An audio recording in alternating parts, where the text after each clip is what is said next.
Hello everyone, this is Amit Brambhat. I'm an instructor for CSC 208 at Laurel Ridge Community College. Today we are going to talk about retrieving and visualizing data.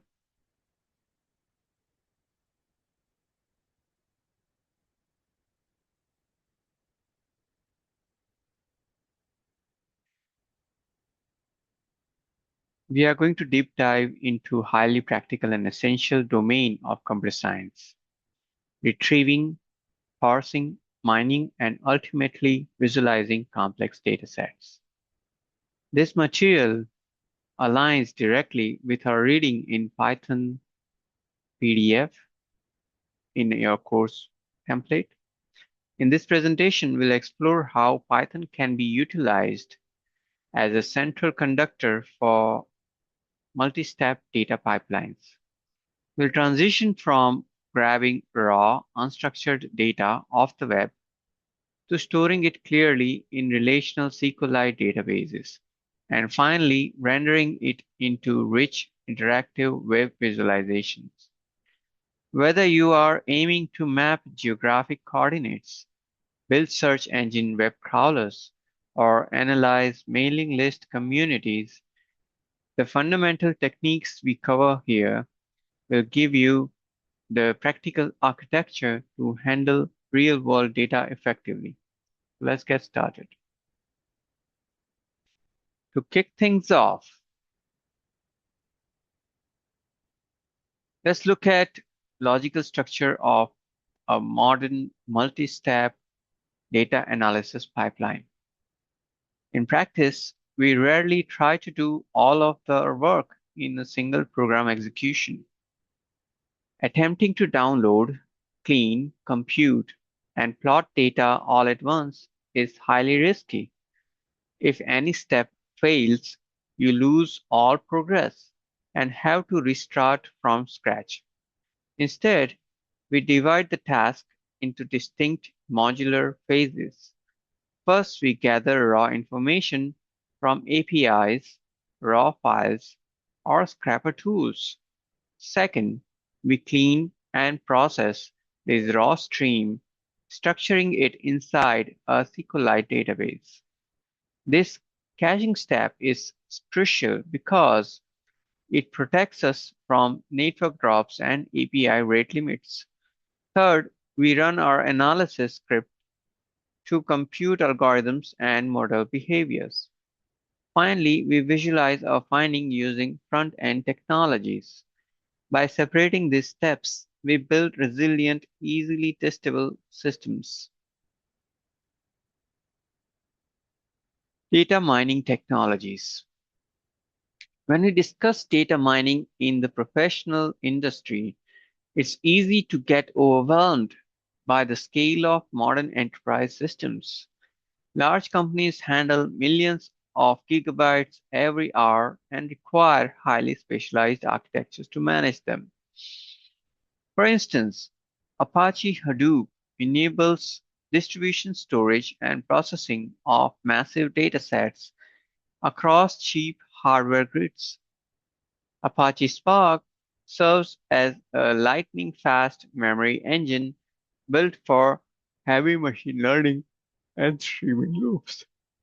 In the cloud, Amazon Redshift provides managed petabyte-scale data warehousing optimized for near-instant analytical queries, while the Penthouse suite offers complete corporate ETL integration.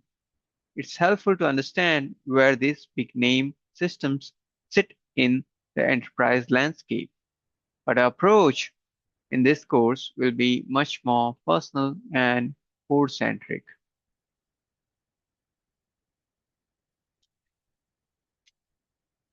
Here, our goal is to make you better programmers, not data mining experts. So we don't expect you to set up a massive multi-node cloud cluster or manage complex big data orchestrations engines on day one. Instead, we want to empower you with personal programming skills needed to write custom scripts, build local databases, parse raw JSON, handle network errors, and build your own bespoke web visualization. By mastering these foundation building blocks yourself, you'll gain the confidence to approach these massive enterprise tools down the line. While automated personal data challenges become fun and easy to tackle.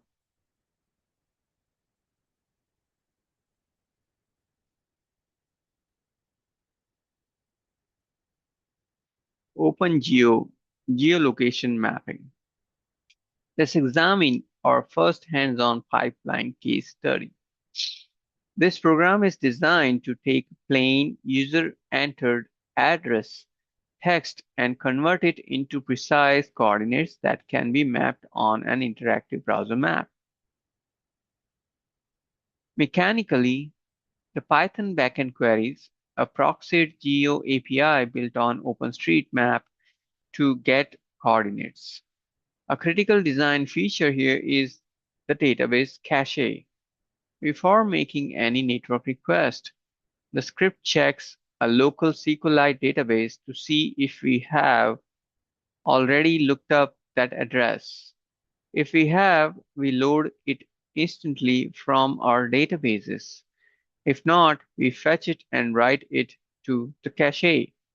This limiting blocks and allows you this caching pattern is standard best practice in software engineering, and it respects external API bandwidth limitations, avoids rate limiting blocks, and allows you to script to pause and resume seamlessly.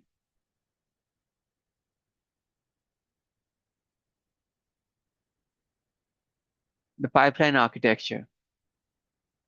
To understand how the OpenGeo script functions under the hood, let's walk through its structural components. The pipeline begins with where.data, which is a simple flat text file containing raw, unformatted addresses. The script geoload.py reads this address list line by line, contacts our Geo API, and populates geodata.sqlite with cached latitude and longitude metadata. Once the database is filled, a separate utility called geodump.py reads these clean rows and writes them into a formatted JavaScript variable file called well.js. Finally, we open where.html in a web browser, which pulls the where.js data and utilizes Leaflet and OpenStreetMap libraries to render those beautiful pins on a map. Each step is completely independent, maximizing code readability. PageRank analysis. Our next case study dives into network structures and relationships using a simple implementation of Google's famous PageRank algorithm. PageRank determines the relative importance of network nodes by calculating the number and quality of incoming connections they have. In a practical lab, we bring this concept to life in three parts. First, we write basic Python web crawler to gather pages and map out link paths. Second, we feed these paths into a local SQLite database and run math-based loop to calculate logical popularity scores. And third, we dump those node weights and draw the interconnected nodes on an interactive canvas. Visually, nodes with more incoming link popularity will display as larger circles, letting you immediately see complex relationships at a single glance.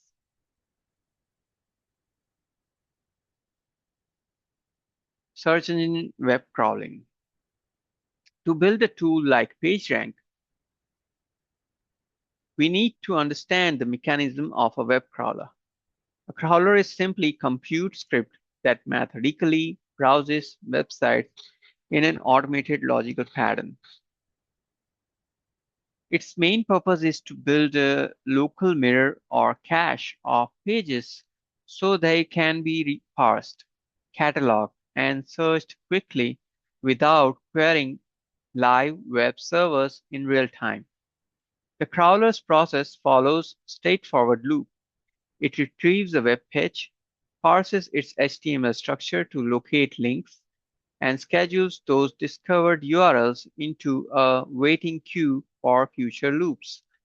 When writing your own crawler, you'll use these exact elements, using Python to manage network requests and databases writes to store page bodies safely. Web crawling policies. Because the World Wide Web is infinitely vast and dynamic, writing an automated script is very dangerous. Web crawlers must follow strict rules of play to ensure they remain safe, efficient, and ethical. First, a selection policy tells you script which pages are actually worth downloading. Second, a revisit policy schedules when to check pages against or changes. Third, a politeness policy is absolutely vital. It enforces delays between server requests to ensure your script doesn't flood a host and accidentally crash their site. Finally, a parallelization policy manages tasks across concurrent crawler workers. Remember, when scrapping, always write polite crawlers with realistic delay times to respect server resources. Robots exclusion and indexing. Continuing on, crawler ethics and performance, let's talk about robot execution standard, commonly known as robots.txt. This is a vocabulary text file hosted by website owners, telling automated boards which folders they are legally or ethically allowed to index. If you ignore these parameters, the site administrators can deploy defensive measurements like spider traps to capture root boards and block your IP permanently. Once you have respectfully crawled and cached your data, the next critical step is creating search indices. An index is specialized data mapping vocabulary keys to document sources. Without this precompiled index, search engines would have to scan full document corpora in real time for every single query, causing massive processing bottlenecks. Mailing list analysis pipeline. Our final practical ecosystem deals with mailing lists. Read email archives can easily grow beyond gigabyte, making them a fantastic playground for high-performance pipelines. We organize this analysis through a series of dedicated Python files. First, gmain.py connects our archived data and downloads full messages payloads into content.SQLite. Second, gmodel.py maps out databases, processes developer mappings, and cleans bad address formats, and compiles structured threads. Third, we use gword.py to calculate keyword weight tables and gline.py to compile timeline distributions. Finally, the generated outputs passed by local web templates to render beautiful interactive word clouds and line charts in your browser. So to bring this lecture to close, remember that all code bases, sample data inputs, and browser templates are completely open access. You can access it from the website at py4e.com. The course is heavily based on the presentations given there. And I highly encourage you to download the OpenGeo, PageRank, and Gmain and run them locally on your machine. Watch how your database populate modify the target parameters, and observe how changes impact your visualization layouts. It's the absolute best way to build solid muscle memory for data engineering. If you run into issues or want to explore the underlying code logic further, refer to the PDFs provided in the course material. All right, I'll see you in the next class. Take care now.